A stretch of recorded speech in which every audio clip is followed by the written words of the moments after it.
You need to leave. This is a members-only facility. I am a member. I've been coming here for 3 years. I don't see your name on the roster. You need to go. I scanned my membership card at the front desk 20 minutes ago. I'm not asking again. Either you leave voluntarily, or I'm removing you for trespassing. Officer, I'm Special Agent Marcus Williams with the FBI. I suggest you verify with the front desk before this gets worse. I don't care if you're the president. You're trespassing and you're leaving now. Officer Ryan Mitchell had been with the Houston Police Department for 11 years when he made the worst decision of his career. He was 39 years old, experienced enough to know better, confident enough to think he was right, and about to learn that the man he was physically removing from a gym locker room had the authority to dismantle his entire life. One Thursday evening in September at exactly 6:45 p.m., Mitchell walked into Elite Fitness Center in Houston's Memorial District responding to what he thought was a routine suspicious person call. What he didn't know was that the suspicious person was Special Agent Marcus Williams, a 14-year FBI veteran who specialized in prosecuting corrupt police officers. The entire confrontation, from the first aggressive command to the moment Mitchell realized his career was over, lasted 23 minutes. 3 security cameras and 12 witness phone recordings captured every second. The footage would cost the city $5.8 million, send Mitchell to federal prison for 4 years, and become required viewing at police academies across the country as an example of how racial profiling destroys lives and careers. Before we continue, where are you watching from right now? Drop your country or state in the comments. And if this is your first time here, hit that subscribe button because this story is about to get absolutely insane. Stories like these need to be shared, and your support helps us bring more truth to light. Marcus Williams was not someone who expected special treatment. At 37 years old, he had been a special agent with the FBI for 14 years. 14 years working cases that required precision, patience, and an ability to see corruption that others missed. He'd spent 6 years in counterterrorism after graduating from the FBI Academy in the top 5% of his class. Then he'd transferred to the Public Corruption Unit, the specialized division that investigated government officials who abused their power. For the past 8 years, Marcus had focused almost exclusively on police misconduct. Civil rights violations, evidence planting, excessive force, falsified reports. The cases that made other agents nervous, Marcus pursued relentlessly. He had successfully prosecuted 23 cases involving law enforcement officers. 23 convictions. Officers who thought their badges made them untouchable learned otherwise when Marcus Williams opened an investigation. He'd testified before Congress about civil rights enforcement. He'd received the FBI Director's Award for Excellence in 2021. His colleagues called him meticulous. His supervisors called him unshakable under pressure. Defense attorneys and police unions called him something else entirely, but that didn't bother Marcus. He knew what justice looked like and he knew how to build cases that held up in federal court.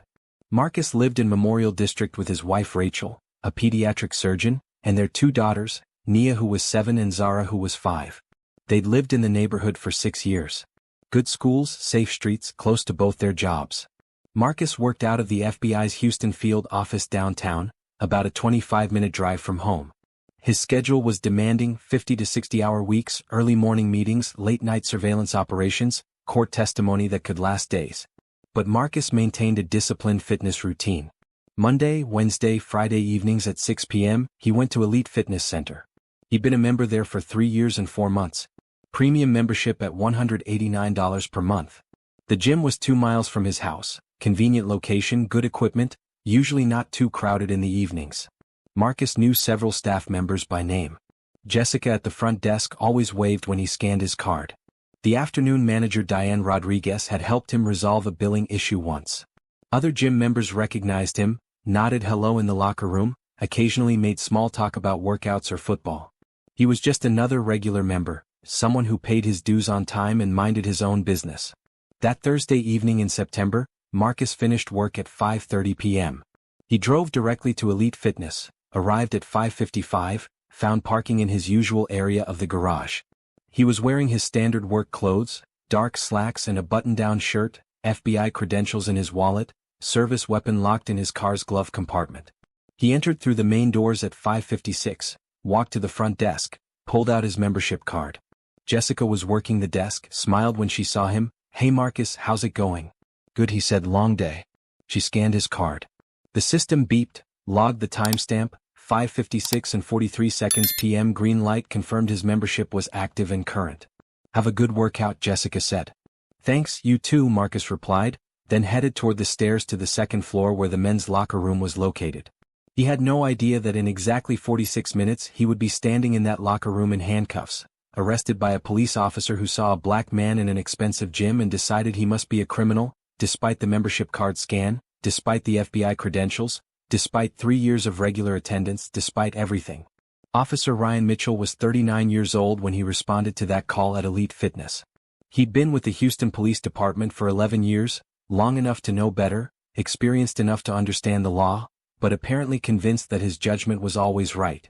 Mitchell made $67,000 a year as a patrol officer in Memorial District, lived in suburban Katy with his wife Angela, who worked in real estate, had 2 teenage sons, drove a 30-minute commute each day to patrol a neighborhood he didn't live in and didn't really understand. But what made Mitchell truly dangerous wasn't his lack of connection to the community he policed. It was his record. A record that should have gotten him removed from patrol years ago, but somehow never did. Over the previous 5 years, Ryan Mitchell had accumulated 6 formal complaints.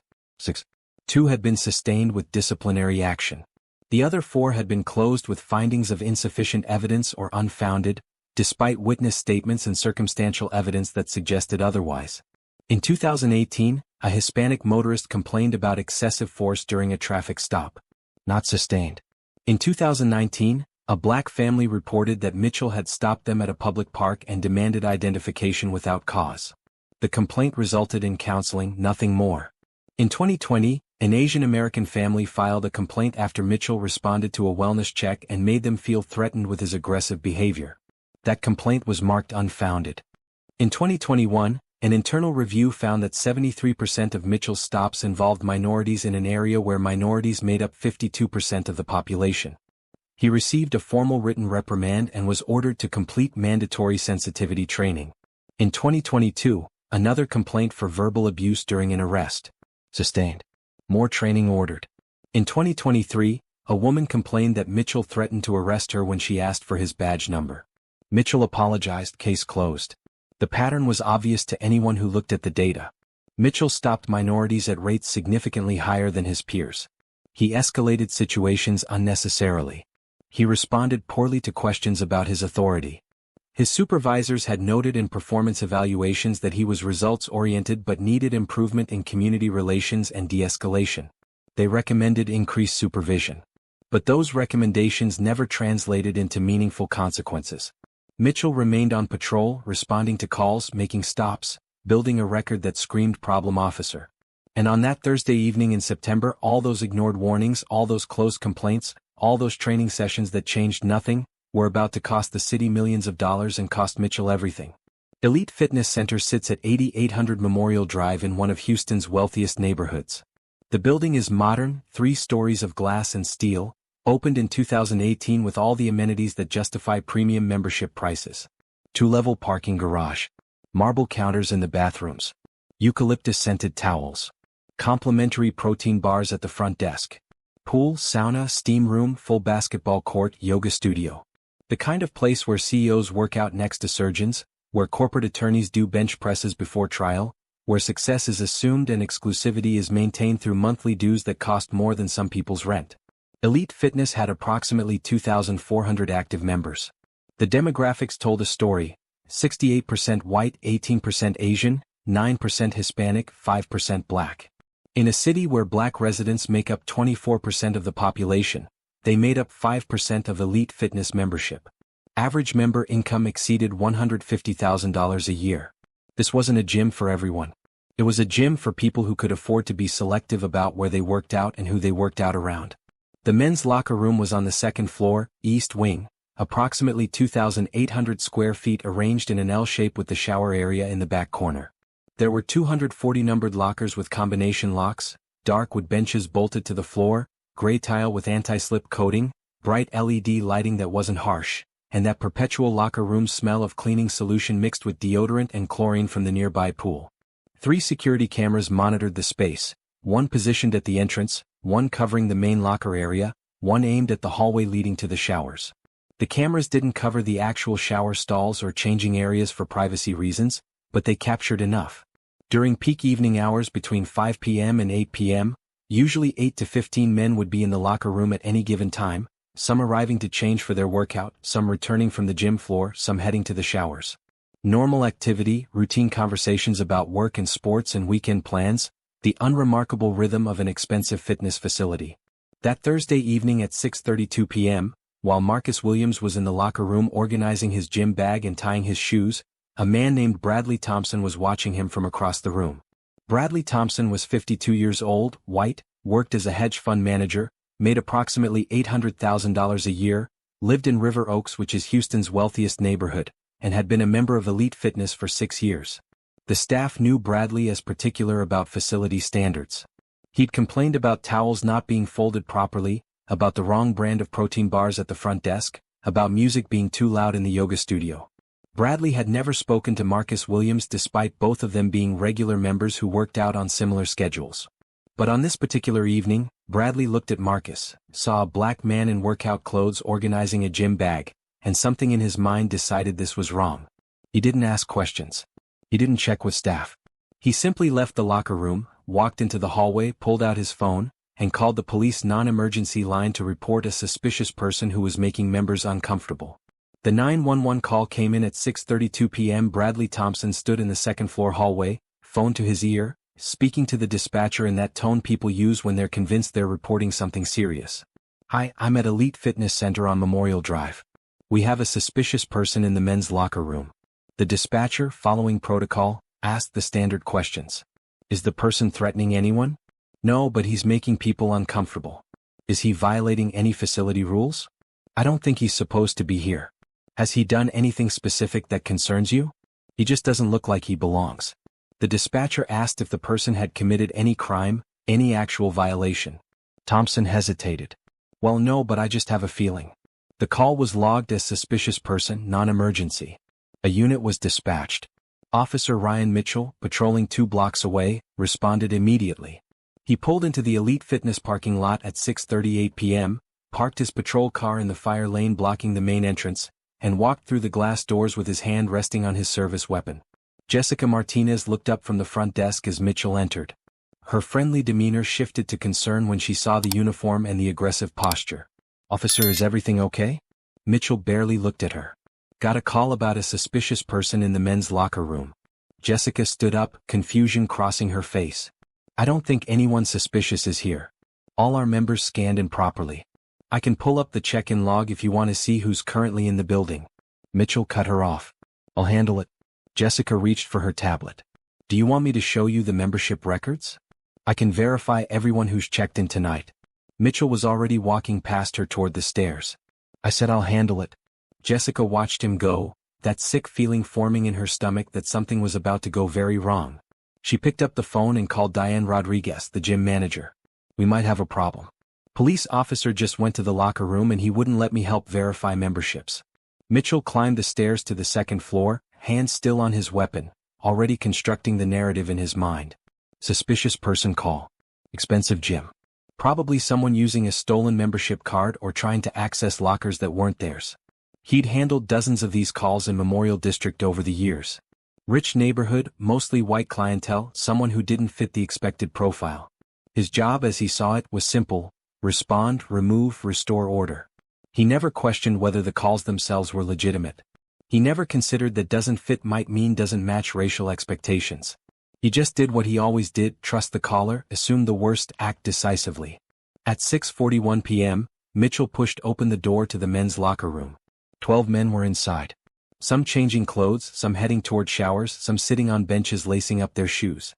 Normal activity. Ordinary Thursday evening. Mitchell's eyes scanned the room, looking for who doesn't belong.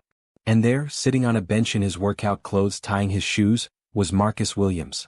Black man, athletic build, gym bag open beside him, navy blue FBI workout shirt visible, but Mitchell either didn't notice or didn't care.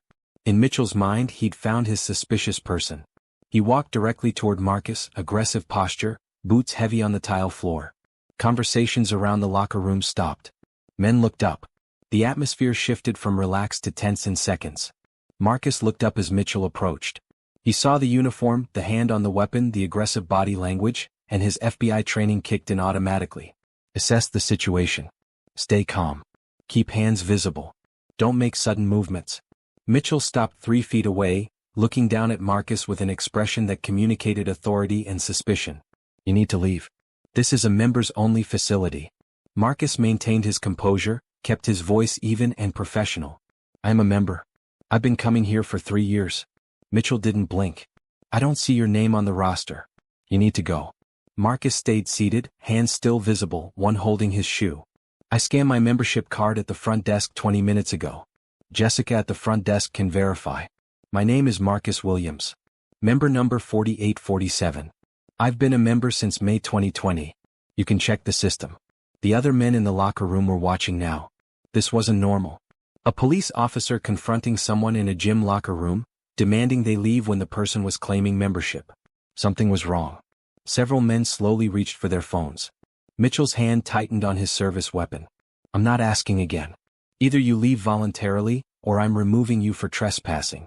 Marcus felt the anger rising but kept it controlled. This was racial profiling. He'd prosecuted officers for exactly this scenario. But experiencing it firsthand was different from reading case files. Officer, he said, his voice still calm but firm, I'm not trespassing. I'm a paying member. I scanned in less than an hour ago. The front desk staff know me. Other members here can confirm I'm a regular. You have multiple ways to verify my membership before escalating this situation. I suggest you use them. Have you ever been questioned by police while doing something completely normal and legal? Type yes or no in the comments. Mitchell didn't like questions.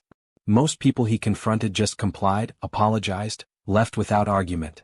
This man was asserting rights, asking for verification, speaking like someone who knew the law. That made Mitchell more suspicious, not less. Ma'am, you're being uncooperative. That's obstruction. Marcus's eyes narrowed slightly. Asking you to verify information before removing me from a facility where I'm a legitimate member isn't obstruction. It's my constitutional right. And I'm not ma'am, I'm sir. Now you have options here. Walk to the front desk, verify my membership with Jessica who saw me scan in, or continue this unlawful detention and deal with the federal civil rights complaint I'll file before your shift ends. This was the moment when Mitchell should have stopped. Should have walked to the front desk, verified the membership, apologized for the confusion and left. But Mitchell had made this confrontation public. 12 witnesses were watching.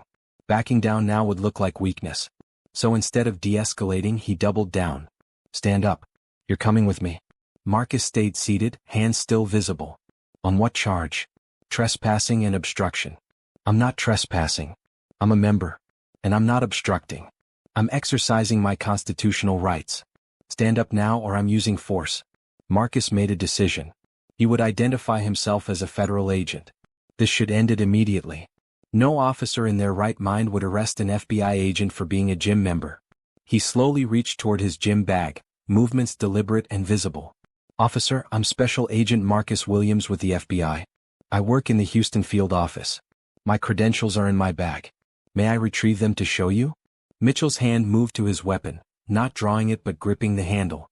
Keep your hands where I can see them. My hands are visible, Marcus said calmly. I'm telling you I'm a federal agent. My badge and credentials are right here. I can show you. I don't care who you think you are, Mitchell said, his voice rising. You're leaving this facility. Marcus pulled his FBI credentials from his bag, opened the leather case, held it up so Mitchell could see clearly. The gold badge caught the fluorescent light. Special Agent Marcus Williams, Federal Bureau of Investigation. Badge number 7824. You can verify this through the FBI Houston field office. Call them right now if you want. I'm assigned to the Public Corruption Unit. I specialize in prosecuting police misconduct. You're making a career-ending mistake. The locker room had gone completely silent. Every man was watching. At least 6 phones were recording now. The security cameras mounted on the walls captured every angle. Mitchell looked at the credentials, saw the badge, saw Marcus's photo on the ID card, and something in his brain refused to accept what he was seeing. Maybe the credentials were fake. Maybe this was some kind of scam. Maybe someone was impersonating an agent.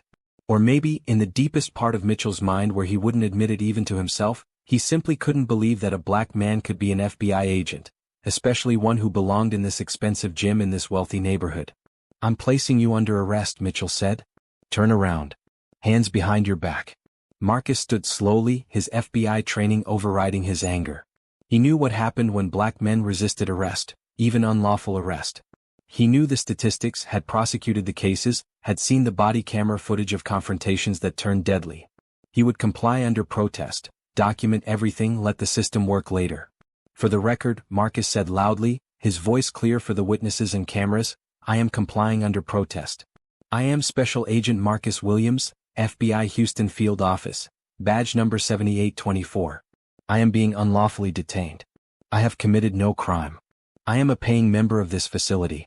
This is a civil rights violation under 18 U.S.C. Section 242. Mitchell grabbed Marcus's arms, pulled them behind his back roughly. Too much force.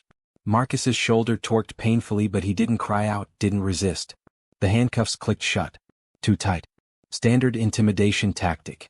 Marcus's hands immediately started tingling as circulation was restricted. You have the right to remain silent, Mitchell started. I know my Miranda rights, Marcus interrupted. I've read them to suspects hundreds of times. Unlike you, Officer Mitchell, I actually know the law. A voice from across the locker room shouted, this is crazy. He didn't do anything. Another man yelled, I've seen him here 100 times. He's a member. A third voice, I'm recording this. This is racial profiling. Mitchell ignored them all, grabbed Marcus by the upper arm, started walking him toward the door. As they exited into the second-floor hallway, Diane Rodriguez, the gym manager, was running up the stairs. Jessica from the front desk was right behind her, tablet in hand. Officer, what's happening? Mitchell kept walking. Arrested a trespasser. Diane moved to block their path. That's Marcus Williams. He's a member. He's been a member for 3 years. Jessica held up her tablet. I scanned his card myself at 5:56 p.m. It's right here in the system. Member number 4847, premium membership, dues paid automatically every month, never a single problem. Mitchell stopped, the first crack of doubt showing in his expression. I received a call about a suspicious person. Diane's voice was sharp with anger. I don't care what call you received. This man is a paying member. You're removing a legitimate customer who has done nothing wrong. Look at the tablet. There's his photo, his membership record, his check-in time.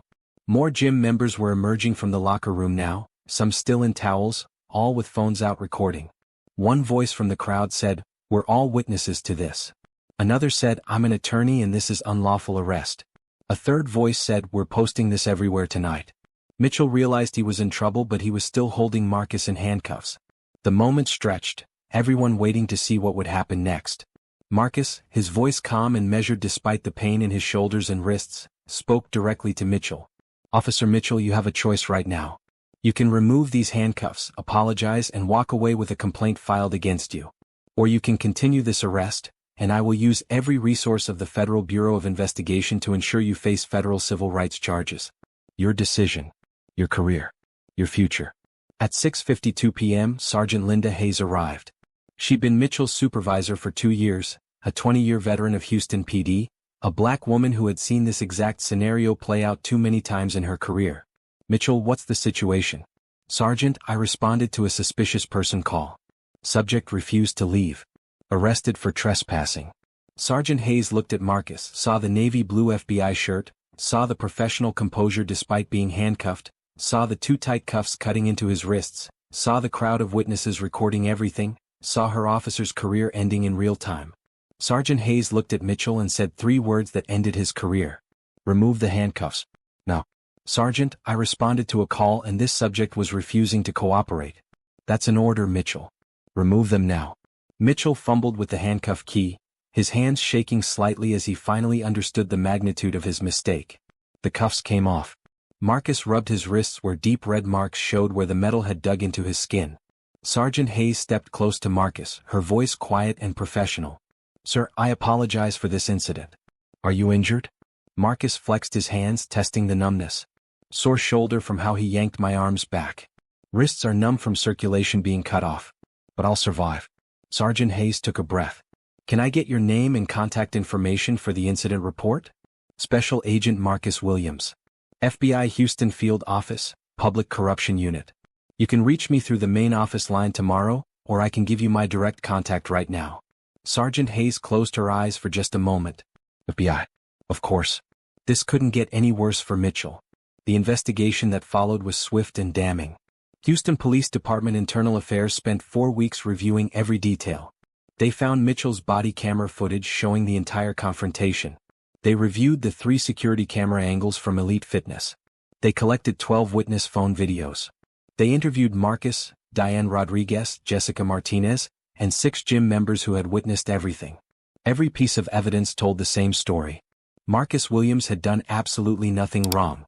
He was a legitimate member who had properly scanned in at the front desk. He had identified himself clearly as an FBI agent and shown valid credentials. He had offered multiple ways to verify his membership. Mitchell had ignored all of it, refused to check with facility staff, rejected physical proof of FBI credentials, and arrested a federal agent for the crime of working out while black. Internal Affairs also conducted a comprehensive review of Mitchell's career. They found the pattern everyone had ignored for years. Over 8 years, Mitchell had made stops involving black motorists at a rate 2.8 times higher than the department average.